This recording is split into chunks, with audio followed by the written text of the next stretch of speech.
Bonjour et bienvenue sur la chaîne HomeTech. Et oui, c'est moi qui présente une vidéo à la chaîne HomeTech, c'est pas Alex, bonne nouvelle, il n'y aura pas d'orange dans cette vidéo, c'est toujours bon à prendre. Aujourd'hui, on va essayer le Mamotion Spino E1 qui est un robot pour nettoyer la piscine et on va se poser la question, est-ce que c'est mieux d'avoir un robot sans fil, intelligent, qui va nettoyer le fond de la piscine ou un robot hydraulique mécanique type Polaris? Je suis un grand utilisateur de Polaris. Ce Polaris là doit avoir 15 ans. Ça fait 15 ans que je l'utilise. Quels sont les avantages et les inconvénients des deux produits? Est-ce que ce produit, le E1, est bien? Je vais vous le dire tout de suite dans cette vidéo. C'est parti, on attaque. Bon, alors on attaque par mon cas. J'utilisais un robot Polaris comme celui-ci. Mais il m'a fait une blague. C'est-à-dire que le surpresseur fait sauter toute l'électricité de la maison. J'ai mis un peu de temps pour comprendre que ça venait de lui. Bref, ma piscine a tourné. Je vous montre des images. Elle était comme ça. C'est-à-dire que c'était une mare. Je l'ai choqué avec du chlore liquide non stabilisé, ce qui fait que toutes les algues sont mortes et la piscine est devenue comme ça, blanche. Magnifique. Ensuite, flocculant liquide, on laisse tourner la pompe 3 heures, on arrête la pompe. Le flocculant fait que toutes ces petites particules s'amassent et tombent au fond. Donc j'ai passé le balai avec la vanne de la piscine en position égout pour tout dégager, pour pas le faire passer dans le filtre. Et maintenant ma piscine est comme ça. Et comme ça, on pourrait croire qu'elle est belle. Mais en fait, regardez bien le fond, c'est juste dégueulasse. Voilà. Et ça, le Polaris, bon, déjà, il marche plus. Et deuxièmement, il serait pas capable de nettoyer parce que là, il faut frotter. Donc là, je suis parti pour une belle séance de balai. Et c'est un peu pète de couille. Donc, du coup, j'ai pris un robot Mamotion Spino E1. Et c'est lui qui va aller nettoyer toute ma piscine. Et on va voir si ça marche parce que là, quand même, elle est un peu crado. On va voir s'il nettoie bien. On va voir s'il récure bien les murs, s'il fait bien mes marches. Parce que oui, ma piscine est une piscine 8x4 avec des marches, avec une petite plage. Donc c'est pas simple, on va voir s'il va y arriver. Et pour info, c'est une piscine avec un liner de la marque de merde, parce qu'il s'est décoloré de ouf et il a bougé. J'ai des plis partout, c'est de la merde. Vraiment, je suis dégoûté. D'ailleurs, si vous connaissez un bon carreleur de piscine en Gironde, n'hésitez pas à me contacter en commentaire. Avant de commencer, je vais vous présenter les deux formules, à savoir qu'est-ce que c'est qu'un Polaris, qu'est-ce que c'est qu'un robot mécanique hydraulique et qu'est-ce que c'est qu'un robot, enfin qu'est-ce que c'est que surtout que ce Spino E1 de Mamotion. C'est parti pour les présentations. Bon, on commence par le Polaris. Le Polaris, c'est quoi? C'est un robot qui n'a pas du tout d'électronique, d'intelligence. C'est du full mécanique. Il est alimenté par ce petit tuyau-là, par le surpresseur que vous avez dans votre local technique. Ça, on le branche à la prise balai. Et donc, il y a un courant d'eau fort qui arrive dans ce truc-là, qui fait à la fois tourner les roues, qui fait à la fois bouger la petite queue à l'arrière, qui a un petit jet et qui fait se soulever toutes les impuretés du fond de la piscine. Voilà, toutes les impuretés sont soulevées par la queue qui se balade derrière.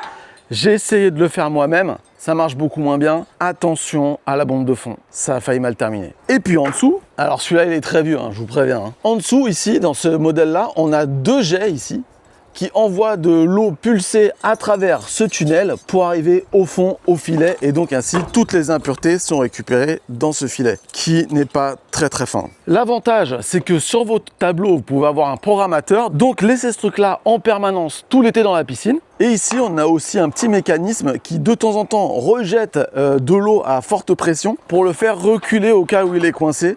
Bref, c'est que du full mécanique. Le laisser dans la flotte, ça fait que on n'a rien à faire de tout l'été. On le laisse tourner. On le laisse tourner 1 heure ou 2 par jour. Et ça, franchement, faut avouer que c'est cool. Autre avantage, c'est que des petites pièces plastiques. Tout ça, ça se change. On peut trouver des pièces détachées. Bref, ça, c'est plutôt pratique. L'inconvénient du Polaris et de tous les robots comme ça, hydrauliques, mécaniques, c'est que déjà, ça fait pas les parois, ça ne nettoie pas. C'est-à-dire, ça ne fait qu'aspirer. Si sur une paroi, il y a des algues, ça enlève pas les algues. Ça va enlever que les saletés qui sont au fond. Deuxième chose, vu qu'il est complètement mécanique, il est absolument stupide, complètement, de A à Z. En fait, c'est le fait d'avancer, il va taper un mur, ça va le faire tourner, il va repartir dans l'autre sens, ça va le faire reculer. À l'arrière, je vous le montre parce que c'est intéressant. Ici, on a un petit jet qu'on peut orienter vers la droite, vers la gauche. C'est lui le propulseur. Suivant le sens que vous donnez, il va pas avoir les mêmes directions. Vous pouvez le faire tourner un peu à gauche si vous le mettez à gauche, un peu à droite si vous le mettez à droite. Voilà. Mais il n'y a aucun calcul. C'est-à-dire que il se peut très bien qu'au bout de 2 ou 3 passages, j'ai toujours un coin qui ne soit pas nettoyé en vrai. Ensuite, mine de rien, un Polaris, ça coûte cher. Un Polaris actuellement, c'est environ 450 €. C'est-à-dire que c'est en gros le même prix que le Spino E1. Mais c'est juste le prix du robot. Après, il faut acheter le surpresseur. Il faut faire toute la tuyauterie pour aller jusqu'à la prise balai. Qu'est-ce qui est tombé là? Des vieilles feuilles, ok. Il faut aussi, qu'est-ce qu'il faut aussi? Il faut aussi faire toute l'installation électrique avec le programmateur, etc. Il faut faire venir quelqu'un si vous n'avez pas les compétences. Bref, ça coûte très vite une blinde. Et le dernier défaut, c'est que, ok, on le laisse dans l'eau tout l'été, mais quand l'hiver arrive, on va le sortir de l'eau. Et c'est tout ce bordel à sortir, débrancher, le tirer, le prendre, ça fuit de partout, etc.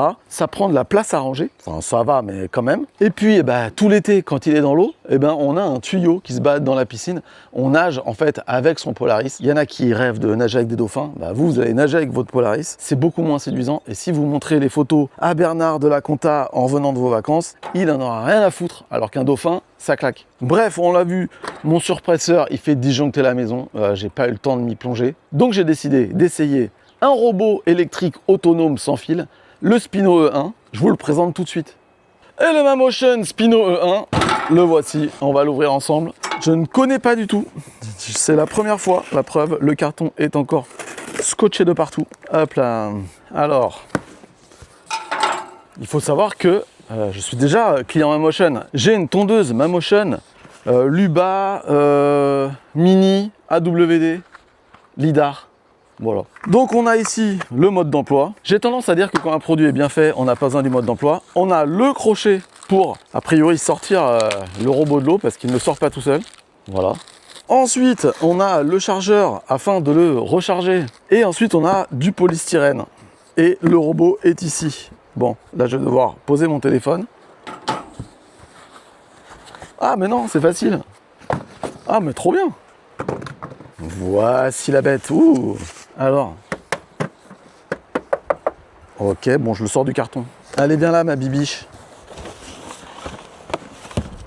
Le voici. Il n'y a rien d'autre. Il n'y a rien d'autre. Donc, qu'est-ce qu'on peut voir? On a ici des espèces de chaînes. C'est pas des chaînes. J'arrive pas à trouver le mot. Bon, on s'en fout, vous avez compris. Ici, on a une poignée. Ici, on a les petites brosses qui vont nettoyer. On voit qu'elles sont décalées. Tac, tac, tac, tac, tac, tac. Donc, ce qui veut dire que cette brosse-là et cette brosse-là ne nettoient pas le même endroit. D'ailleurs, cette brosse-là est sûrement couverte par celle-là. Vous avez compris? La finition est plutôt classe. C'est plutôt sympa. Enfin, classe. Peut-être pas le mot, mais en tout cas, c'est joli, c'est bien fait. Ici, on a la prise de recharge. Alors, je suppose qu'il ne faut pas envoyer le robot dans l'eau. La prise ouverte. Ici, on a très probablement l'évacuation de l'eau parce qu'il y a une puissance d'aspiration sur cet aspirateur de 22 mètres cubes par heure. C'est beaucoup quand même. Hein. Ma piscine fait 36 si je dis pas de conneries. Ça fait qu'en 1h30, toute la piscine est passée là-dedans. Ici, on a un capot avec ici le filtre. Ah ouais, ok, là il y a le clapet qui s'ouvre et qui se referme pour laisser passer les impuretés. On voit que c'est archi fin quand même. Hein. Mais ça filtre que jusqu'à 180 microns. 180 microns, c'est pas mal. Ça vous permet de filtrer les impuretés de votre piscine. Mais ça n'a rien à voir avec le filtre à sable de la piscine. Le filtre à sable, c'est en gros de 20 à 40 microns. Il y a mon robot qui est reparti là. Allez, retourne travailler. 180 microns pour ce filtre, 20 à 40 pour le filtre à sable. Donc l'intérêt, c'est que lui, il filtre les grosses particules, les feuilles, les gros morceaux. Et que ici, avec la soufflerie, ça fasse bouger toutes les petites particules qui, elles, vont se retrouver en suspension dans l'eau et qui vont passer dans votre filtre à sable. C'est pas lui qui va nettoyer les petites micro-particules. Comme par exemple, ce que je vous ai montré moi, c'est que quand j'ai choqué la piscine, toutes les algues vertes sont devenues blanches, c'était des algues mortes. La taille est trop fine pour passer là-dedans. Lui, je vais l'envoyer pour aller nettoyer les traces de verre qui restent. Ça va être intéressant. Est-ce que c'est lourd? Franchement, ça va. Je m'attendais à pire. Ouais, ça le fait, ça le fait. Je sais plus combien il pèse. Je vous le mets en bas. Je sais plus combien il pèse. Non, mais je me rends compte qu'on voit pas bien le robot là. Voilà, c'est mieux comme ça, non? C'est chiant de se filmer tout seul. Bref, il est lourd parce qu'il a une bonne batterie, il a 210 minutes d'autonomie et il peut couvrir une piscine allant jusqu'à 150 mètres carrés, les gars, 150 mètres carrés, je ne veux même pas entendre parler de vous. La mienne fait 8 par 4, 32 mètres carrés, ce qui est déjà très bien. Alors, je vois sur la fiche qu'il a 17 capteurs. Bon, je sais pas où ils sont, voilà. Eh, mais il n'y a pas eu la fiche de First Use. Je rêve pas là. J'ai pas eu, il n'y avait pas de fiche de première utilisation. Normalement, il y a une grosse fiche de démarrage rapide. Bon bah moi je l'ai pas eu.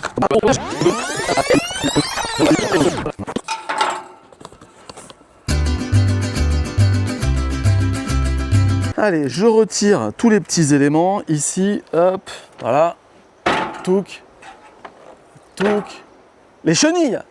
C'est les chenilles que ça s'appelle. Je suis content. Ah, c'est chiant, on a envie de le prendre par là, mais non, là, c'est le capot. Donc ici, on a le bouton on-off, on appuie dessus, il s'allume. Premier mode, je sais pas si on le voit, c'est floor. Floor, c'est le sol. Donc il va s'occuper que du sol. Si je rappuie, il passe en wall, qui veut dire le mur. Donc il va nettoyer que les murs. Ici, mode éco, à vrai dire, je sais pas vraiment ce qu'il fait en mode éco. Et si je rappuie, je passe en all, qui veut dire tout. C'est-à-dire qu'il va nettoyer le sol, les murs, tout. Et petit rajout, parce que dans l'introduction, je vous ai pas montré le dessous. Et ben donc du coup, on voit la brosse ici. Et il n'y a rien d'autre. Un fond plat, le trou ici pour l'aspiration qui est plutôt sur la partie basse, la partie arrière. Voilà, c'est tout. Bon, maintenant, ce qu'on va faire, vu qu'il est allumé, c'est qu'on va le rajouter dans mon appli MaMotion. Alors MaMotion, c'est simple et parfois, ça, c'est pas si simple que ça. Non, mais t'es pas dans l'eau là, t'es pas dans l'eau mec, calme-toi. Je vous l'affiche ici. Dans l'appli MaMotion, on voit mon robot qui est en train de tondre, qui s'appelle El Tondeador. Et où est-ce que j'ajoute? Ah voilà, liste des appareils. Je fais... Non, ta gueule. Ah, liste des appareils, ajoute un appareil. Yes. Bah, je l'ajoute du coup. Il me dit qu'il est hors ligne, connecté. Il me dit qu'il est connecté, 57% de batterie. Ok, bon bah là, c'était quand même très simple au final. Ah, il y a une nouvelle version a priori. Allez, mettre à niveau. Donc je le connecte au Wi-Fi. Ouais, ça y est, c'est connecté. Ok, donc là, si je vais là, vas-y, mettre à niveau en un clic, c'est parti. Bon, bah la mise à jour se fait, on se retrouve quand la mise à jour est terminée. Bon, on arrive à la fin. Voilà, c'est mise à jour, terminé. Il a fait un petit bip. Ok, là j'ai plus de notif de mise à jour, très bien.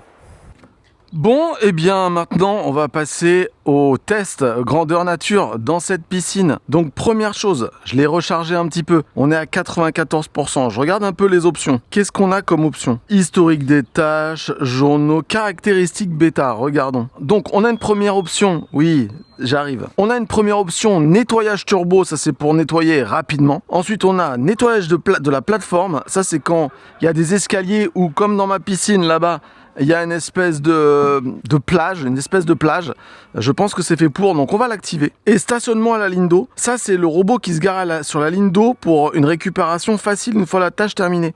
Sauf que moi, je vais pas rester à le regarder, je vais pas attendre qu'il remonte à m'appeler. Je serai sûrement pas le nez sur mon téléphone à regarder les notifications. Donc je l'ai décoché pour que quand il s'arrête au milieu. Et je vais le rattraper avec le crochet qui est fourni, vous le voyez, qu'on met au bout d'une perche classique, celle où on met les balais, etc., etc. Je vais la poser parce que je vais pas en avoir besoin tout de suite. Et donc là, ce qu'on va faire, c'est que je vais pas lancer un nettoyage total. Je vais d'abord lancer un nettoyage du fond parce que c'est vraiment le fond qui est problématique. Donc on va y aller. Je clique sur on y va. Donc j'ai le choix entre floor, wall, tout ou echo. On peut aussi le faire au cul du robot. Donc là, je le fais sur mon appli. Je fais démarrer. Veuillez placer le robot dans l'eau. Bah, je confirme. Allez, je le prends par sa petite poignée. Il est allumé. Il y a bien marqué floor ici. Tout va bien. Allons-y. On se jette à l'eau. Ah, j'en ai mis partout. Alors, il fait rien du tout. Je peux faire pareil, hein. Ah, il s'enfonce dans l'eau.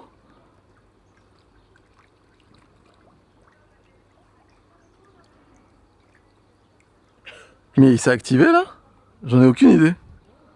Bon, il a l'air de bouger. Ah oui, il bouge. On est parti, on va voir ce qu'il fait. Et puis je vais vous montrer l'état de la piscine aussi par la même occasion. Vous voyez comment c'est crade? Donc là, j'ai dit qu'il devait monter sur les plateaux. Bon, bah j'y vais. Alors, voyons voir ce qu'il fait. Alors, est-ce que vous le voyez? Parce que moi, finalement, je le vois pas. Mais il bouge là? Ah oui, il bouge. Donc je sais pas si vous voyez, là il y en a un peu partout. Ici c'est vert. Et donc là, je m'attends pas à ce que le robot il les aspire et qu'il les coince dans son filtre. Je m'attends à ce qu'il les soulève et qu'il les mette en suspension pour que la pompe le nettoie. Parce qu'un simple Polaris, ça il est pas capable de le faire. Un Polaris, il va juste aspirer, mais si c'est quelque chose qui est collé au fond, et ben voilà, lui nettoie, il frotte. Alors on le suit. Ah, il est déjà là-bas. Ah, il a commencé à escalader un mur, mais il sait très bien qu'il n'a pas le droit, alors il doit faire que le fond. Qu'est-ce qu'il fait? Ah voilà, il retombe. Il se dit, excuse-moi, j'ai déconné. Ah, il veut me rouler dessus, je vais peut-être m'en aller du coup. Je sais pas vraiment si il capte vraiment et il détecte de quelle forme est la piscine. Donc là, la piscine va avoir une petite tendance à blanchir parce que justement, il soulève plein de particules, etc. Et là, c'est le filtre à sable. On l'a dit, le filtre à sable de la piscine, il est beaucoup plus fin que le filtre du robot. Là, au fond de la piscine, il n'y a pas trop de saleté. On va voir ce qu'il y aura dans le filtre à la fin. Mais il n'y a pas trop de feuilles, de choses comme ça. Là, c'est vraiment nettoyer, quoi. Nettoyer, balayer, astiquer, casa toujours pimpant. Bon, et bien, sur ce qu'on va faire, c'est qu'on va mettre la caméra là-bas, celle-là. On va la mettre en time-lapse et puis on va voir un petit peu ce qu'il fait. Et puis on redescendra dans la piscine pour voir si c'est propre quand ça sera terminé. Là, je sens mes pieds glissent sur des choses grasses. C'est très sale. Allez, on se retrouve tout à l'heure.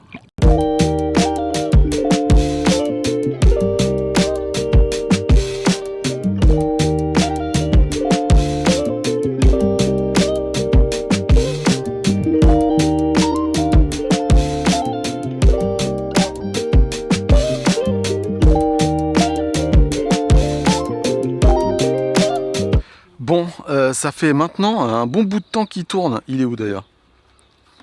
Il est là. Et il tourne toujours. Alors, je me pose la question. Est-ce que c'est parce que je lui ai dit de ne pas m'avertir quand il a terminé en remontant à la surface et en m'appelant qu'il continue à tourner indéfiniment? Je ne sais pas. Par contre, clairement, à voir là du bord de la piscine, le sol a l'air beaucoup plus propre. Donc là, ce que j'ai envie de faire, c'est de le choper au vol avec le crochet et de le remonter pour savoir un peu ce que l'appli dit, parce que on ne peut pas communiquer avec le robot quand il est dans l'eau. Le Bluetooth ne passe pas. Donc je vais attendre qu'il passe à proximité et je vais le harponner avec mon crochet. Ah, il arrive. Je le vois. Viens. T'es où? T'es là. Allez. Oh.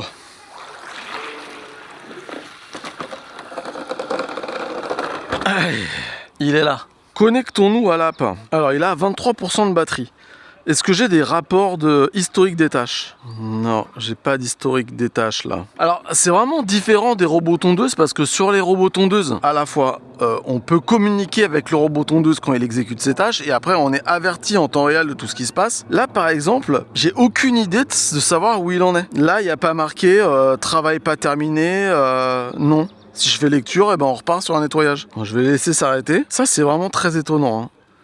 Les matériaux, carrelage, verre ou agrégat, dans les caractéristiques bêta, je vais remettre ça, le stationnement à la ligne d'eau. Je vais voir. Prochain essai, je regarde comment ça se passe. Parce que du coup, en remontant à la ligne d'eau, il peut communiquer avec le Wi-Fi et il peut dire j'ai terminé et hop, je reçois une notif. C'est peut-être mieux. Parce que là, je sais pas quand il allait s'arrêter. Je pense que, je sais pas, il a dû tourner 3 heures. En 3 heures, il avait le temps de terminer quand même. Ah, là, il vient de s'éteindre. Ah, la tâche est remontée.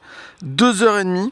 Enfin, 2,5 heures. En tout cas, là, ça a l'air d'être nickel. Donc, bon, il va falloir refaire des tests. Vraiment, il va falloir refaire des tests, en particulier pour la fin de session. Je sais jamais s'il a terminé ou pas. Une chose est sûre, c'est que j'avais activé l'option bêta pour aller nettoyer sur les plateformes. Alors, finalement, je sais peut-être pas ce que ça veut dire plateforme. Mais il n'est pas monté sur ma petite plage ici. Regardez, ma petite plage là, elle est toujours bien verte. Là, il n'est pas venu nettoyer. Là, on voit, hein, c'est vert. Donc ça, faudra peut-être activer un nettoyage total all pour qu'il vienne nettoyer les bords et il passe à cet endroit. À voir. Donc maintenant, ce que je vous propose, c'est d'aller voir le résultat. On se remet à l'eau, c'est parti. Donc, on voit qu'ici, les marches, ça n'a pas été fait. Mais en même temps, on lui a dit de faire le sol, alors c'est peut-être normal que les marches soient pas faites. Je sais pas. Prochaine étape, je vous le dis, on essaye avec le nettoyage complet. Mais sinon, j'ai raté la marche. Bah, ça a l'air plutôt clean. Hein. Je sais pas ce que vous en pensez. Déjà, moi, au pied là, je sens que c'est plus poisseux. Alors, est-ce que c'est parfait? Parfait, je sais pas. Mais c'est un peu comme les robots tondeuses en fait. C'est-à-dire que les robots tondeuses, quand on le passe la première fois, bah, c'est pas très clean. Mais quand on le repasse une deuxième, puis une troisième, et qu'on en voit à chaque fois, bah, au bout d'un moment, la pelouse est vraiment nickel. Bah là, c'est peut-être le cas, mais je vois pas. Faut dire que l'eau est encore trouble, hein. J'ai pas fini de la traiter. Mais je trouvais ça important de la nettoyer. Allez, on continue. Oui, il manque la grille. Mes gosses l'ont cassée. Je vais la remettre, je l'ai achetée. Bon. En tout cas, il y a une chose qui est absolument certaine, c'est que c'est beaucoup plus propre qu'avant de lancer le nettoyage. Ça, c'est certain. Maintenant, j'ai des interrogations. Quand est-ce que ça va monter ici sur ma petite marche? Je ne sais pas. Et je pense que en 2h30, elle a eu le temps de nettoyer ma petite piscine parce qu'elle est censée pouvoir faire 150 mètres carrés. Là, il y en a beaucoup moins. Et donc, je pense qu'elle tournait en rond jusqu'à épuisement. Donc là, j'ai activé la fonction qui fait qu'elle se relève et qu'elle m'attend sur le bord de la piscine avec une notification sur mon smartphone. On va tester ça. C'est la prochaine étape, mais pas aujourd'hui. Là, c'est bon, j'ai donné. Bon, et bien voilà, nous voici à la fin de ce test. J'ai testé ce robot pendant plusieurs jours et j'ai réussi un peu à le comprendre. Première chose, on pourrait croire qu'il est un petit peu plus intelligent quand il s'occupe du fond. Moi, je pensais que quand il s'occupait de nettoyer le fond, il cartographiait la piscine et après, il effectuait un quadrillage exactement comme les robots tondeuses Mammotion. Pas du tout. Il se balade un petit peu aléatoirement. On n'a pas l'impression qu'il y ait une vraie intelligence là-dessous. Pourtant, le fond de la piscine était absolument nickel après un premier passage, alors que, vous l'avez vu, c'était des algues collées au fond. Et quand je vous dis que ma piscine est clean, regardez. C'est pas mal quand même. C'est pas mal. Comparé au début, c'est pas mal. Donc, pour ce qui est du nettoyage du fond de la piscine, ça semble assez aléatoire, mais c'est performant. Ah, je fais une petite pause, j'ai dit qu'il se baladait un peu aléatoirement au fond de la piscine. C'est pas tout à fait vrai. Je me suis amusé à me baigner avec lui pendant une vingtaine de minutes. On s'est éclatés tous les deux. Et en fait, j'ai remarqué qu'il y avait quand même une logique dans son déplacement. En tout cas, en mode éco. Rien à voir avec un robot Polaris qui, pour le coup, fait vraiment de l'aléatoire. Allez, on continue. Pour ce qui est du nettoyage des murs, là, on dirait qu'il y a plus d'intelligence. C'est-à-dire qu'il monte à une paroi, il redescend, il se décale un peu, il remonte et il fait la paroi, en gros 30 cm par 30 cm. Et j'ai remarqué que quand il s'arrêtait à un endroit sur la paroi pour je ne sais quelle raison aller sur une autre paroi, quand il revenait sur la paroi, il allait à l'endroit où il s'était arrêté. Alors je sais pas si c'est de la chance ou si c'est vraiment voulu, réfléchi et donc que la piscine est cartographiée. En attendant, ça a été le cas et c'est plutôt pas mal. Par contre, il y a un petit problème avec le nettoyage des murs. Je vous explique. Comme je vous l'ai déjà dit, j'ai une plage et au début de mes tests, il y avait environ 27 cm d'eau sur cette plage.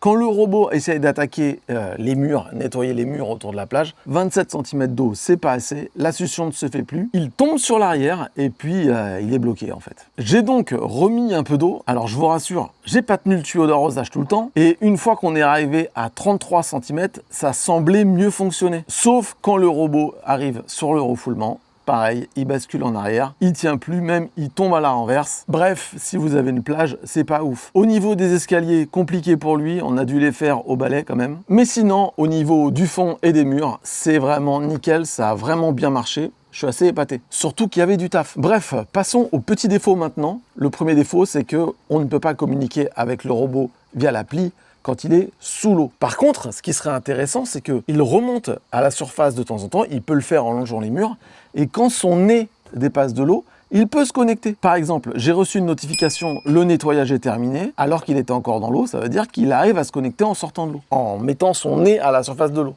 Ce qui serait cool en fait, c'est qu'il remonte à la surface comme ça, toutes les 10 minutes, pour envoyer un petit ping au cloud et dire, voilà, j'en suis à tant de % de mon nettoyage. Ça serait possible, ce serait pas compliqué. Encore faudrait-il que le robot ait cartographié la piscine et qu'il sache vraiment à quelle progression il se situe. Et ça, j'en suis pas sûr. Ça, c'est un petit peu le point noir. Surtout que quand on l'envoie nettoyer les murs ou le fond, en gros, il le fait jusqu'à ce qu'il vide la batterie. En gros, on le met dans l'eau et il tourne. Et là, je l'ai retrouvé tout à l'heure sur la plage à 3% de batterie, alors qu'il était à 100% quand je l'ai lancé. Donc, je pense effectivement qu'en tout cas pour le sol, il ne cartographie pas et il passe sur le sol tant qu'il n'a plus de batterie. D'ailleurs, j'ai testé le mode qui permet au robot de monter sur une paroi et de s'y stabiliser en envoyant une notification pour dire mon travail est terminé, viens me récupérer.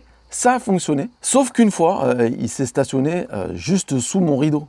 C'était impossible de le rattraper. J'ai dû attendre qu'il arrête d'aspirer le mur pour qu'il tombe par terre et que je le récupère. Quand je dis tombe par terre, qu'il redescende au sol, ça va, c'est pas une chute. Et du coup, vu qu'il tourne jusqu'à vider la batterie, si on a envie de le sortir de l'eau, c'est un peu la pêche au canard. On part avec la perche et le crochet et on essaie de le choper au vol. C'est assez drôle, c'est pas évident, mais on y arrive. Mais là, c'est dans les modes mur, fond ou hall, c'est-à-dire tout.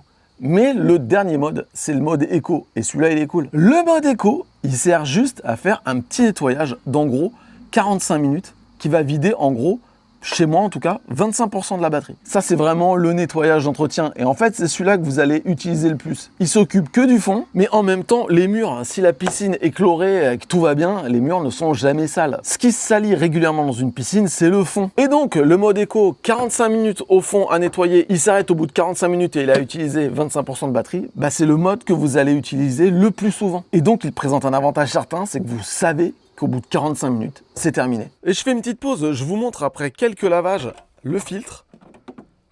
Il est bien rempli.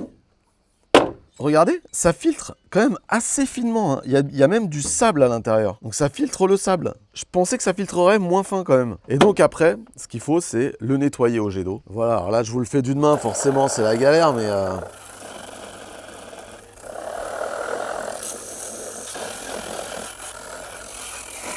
Voilà, il est quand même plus ou moins propre maintenant. C'est quand même plus facile à nettoyer que le filet du Polaris. On le remet à l'intérieur. Et il est prêt à repartir. Bref, sinon, l'appli, elle sert pas à grand chose parce qu'on peut utiliser le petit bouton, comme je vous ai montré dans l'introduction, pour choisir le mode. L'appli, elle vous permet juste de savoir à quel pourcentage batterie il est. Et encore, la LED à l'avant du robot vous l'indique aussi, plus ou moins. Et l'appli vous permet de débloquer des fonctions bêta, comme par exemple, celle qui permet au robot de remonter et se plaquer sur le bord pour être récupéré facilement. Donc, il y a quand même une petite utilité. Et puis, à chaque fois que le robot nettoie vos parois et qu'il monte à la surface, vous pouvez vite fait vous connecter et voir à quel pourcentage de batterie il est. Toujours intéressant. C'est là qu'on passe à la conclusion. Robot Spino E1 ou Polaris robot mécanique? C'est tout de suite dans la conclusion. Avant de passer à la conclusion, petite auto-promo, si vous voulez vous renseigner sur la piscine, eh ben j'ai un site pour ça, ça s'appelle forumpiscine.com. Il existe depuis 20 ans et sur forumpiscine.com, vous pouvez discuter avec d'autres gens, poser vos questions, avoir des réponses. En gros, c'est un forum de discussion quoi. Et en plus sur Forum Piscine, il y a une discussion sur le Mamotion Spino E1, vous pouvez y aller pour discuter avec les gens. Et sur forumpiscine.com, il y a une partie devis dans laquelle, que ce soit pour la construction d'une piscine, l'équipement, l'entretien ou les travaux du jardin, eh bien vous pouvez remplir un simple formulaire dans lequel vous décrivez votre projet et nous on vous met en relation avec jusqu'à 3 artisans. C'est rapide, c'est gratuit, c'est sans engagement. Je vous mets tous les liens en description et maintenant je vous laisse avec la conclusion. Bon, donc je vous l'ai dit, moi je suis un utilisateur de Polaris depuis longtemps. Le Polaris c'est plutôt cool, c'est pratique, on peut le laisser dans la piscine même si c'est encombrant, c'est un peu gênant. Il fait le job, par contre il est un petit peu concon, il faut quand même le sortir de temps en temps pour vider le sac évidemment. J'ai pas grand chose à lui reprocher sauf que c'est au niveau de l'infrastructure, il faut la pompe, le minuteur, la tuyauterie, etc. etc. Mais c'est du bon matériel et c'est vrai que si on le laisse dans la piscine tout l'été, bah, c'est pas chiant à utiliser. Lui, il faut le mettre dans l'eau quand on l'utilise. Au début je me disais, putain, ça va être chiant. En vrai, pas du tout. J'ai pas trouvé ça très relou au final. On le fout dans l'eau, on le récupère à la fin de son travail. Et de toute façon, pour les plus fainéants, il existe un autre robot qui va bientôt sortir. Le Spino S1 Pro. Alors lui, il a carrément une nacelle pour sortir le robot de l'eau tout seul. C'est assez incroyable. Donc au final, ça, je pensais que c'était un problème. C'en est pas trop. Il a bien fonctionné, il a bien nettoyé, il aspire et il frotte en même temps. Donc c'est un petit peu plus complet que lui. Il n'y a qu'un achat à faire, 499 € et vous avez un produit complet, à l'inverse du Polaris. Vous avez un robot qui va faire votre nettoyage occasionnel, le nettoyage d'entretien pour aller aspirer ce qu'il y a au fond, et puis des nettoyages un peu plus profonds quand il y en a besoin. Par exemple, si vous avez merdé sur le chlore et que ça commence à verdir sur les murs. Donc là maintenant, c'est à vous de voir ce qui vous correspond le plus. Si vous avez une piscine qui est déjà construite et que vous n'avez pas de surpresseur, etc., ça sera beaucoup plus simple. Si vous voulez faire une grosse installation, pourquoi pas un Polaris? Pourquoi pas? Bon, et donc, où acheter ce robot? C'est tout simple. Sur le site Mamotion, je vous affiche le QR code et le lien est aussi en description et en premier commentaire. Je pense que acheter son matériel directement sur le site de fabricant, c'est quand même le meilleur moyen pour avoir un SAV de qualité. Ça réduit les intermédiaires. Sinon, vous pouvez aussi l'acheter sur Amazon. Je vous mets le QR code aussi. C'est le même prix. Donc à vous de voir. Je pense que le SAV Amazon, c'est pas mal aussi. Cette vidéo est terminée, j'espère qu'elle vous a plu. N'hésitez pas à la liker si c'est le cas. Abonnez-vous à la chaîne HomeTech parce qu'il y a des vidéos de temps en temps et il y en aura de plus en plus. Si vous avez des questions sur le Spino 1, n'hésitez pas à la poser en commentaire. Si vous avez... Oh, une libellule. Si vous avez vous-même, oui je sais, mon attention est vite détournée. Si vous avez un Spino E1, bah, n'hésitez pas à dire en commentaire ce que vous en pensez. Et à la prochaine pour une nouvelle vidéo. La bise.